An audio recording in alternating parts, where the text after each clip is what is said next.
के माल साया में लगैनी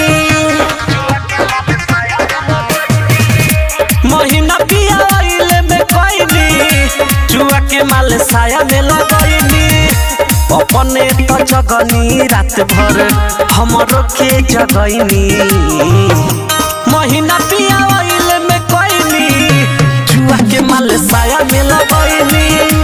महीना पिया आइले में कोइनी चुआ के माल साया में लगैनी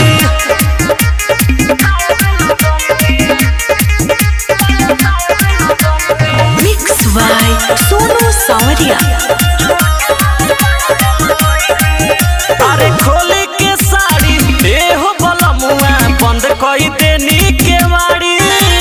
बंद कई देनी केवाड़ी चुसी उठा लिया काटे के गलिया कोइनी खूब बढ़िया रे ए जी कोइनी खूब बढ़िया रे तो यार खोल के चोली के बटनवा के हमर भइले नी दुनु जवानवा के दरदिया कमरिया के रउआ बढ़ाइनी महीना पिया आइले में कोइनी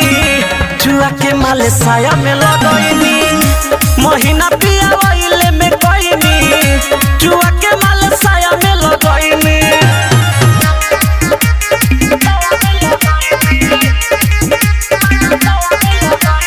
मिक्स बाय सोनू सावरिया। अरे चढ़ चढ़ करे लागल पलंगिया रोवे लगनी हम हे जिरोवे लगनी हम भनी निर्दया बननी कसैया कैसन पानी बलम अरे कैसन पानी बलम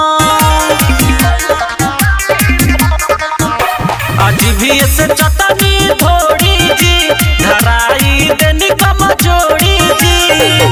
सैया सालमान फुटुल दिलवा तू खैनी महीना पिया आइले में कोइनी चुआ के माल साया में लगैनी महीना पिया आइले में कोइनी चुआ के माल साया में लगैनी presented by Sonia Music Bethia।